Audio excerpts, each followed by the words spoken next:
আলাইকুম, প্রত্যেককে স্বাগত জানাচ্ছি আজকের এই ভিডিওতে। তো আজকে দৈনিক শিক্ষা অনলাইন যে পত্রিকা, এখানে যেটা দেখলাম সেটা হচ্ছে যে দৈনিক শিক্ষা একটা নিউজ উঠে এসেছে যে আজকে রেজাল্ট প্রকাশ হতে পারে প্রাথমিকের। তো আপনারা জানেন যে প্রাথমিকের রেজাল্ট প্রকাশ করা নিয়ে অনেক দিন ধরে কথাবার্তা চলছিল। সো আজকে রেজাল্ট প্রকাশ করতে পারে, তো এরকম একটা শিরোনাম উঠে এসেছে।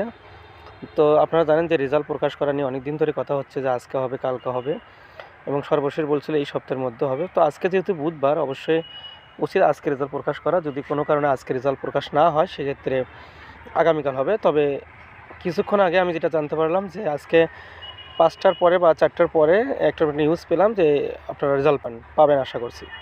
সো যেহেতু রেজাল্ট প্রকাশ করবে, সুতরাং আপনাদের রোল নাম্বারগুলো সাথেই রাখেন এবং ওয়েবসাইটে আপনারা চেক করতে পারেন। পাশাপাশি যারা উত্তীর্ণ হবেন তারা অবশ্যই SMS পাবেন।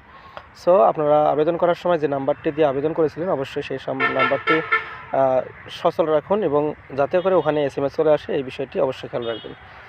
আর যারা উত্তীর্ণ হতে পারেননি তারা অবশ্যই মন খারাপ করবেন না, কেননা আপনারা জানেন যে এই পরীক্ষায় বিপুল পরিমাণে ডিভাইস ইউজ করা হয়েছে, প্রশ্ন ফাঁসের অভিযোগ উঠেছে এবং এর কিছু সত্যতাও রয়েছে। তো তাই আপনারা অন্য অন্য চাকরির জন্য প্রিপারেশন নেন, সেটা প্রাইমারি হেডমাস্টার এবং অন্য অন্য পরীক্ষাগুলোর জন্য আপনারা প্রিপারেশন নিতে থাকেন। এবং সামনে নিবন্ধন আছে এবং প্রাইমারি হেডমাস্টারের পরীক্ষা রয়েছে। তো এইগুলোর জন্য ভালো করে এখন থেকে প্রিপারেশন নিতে থাকেন।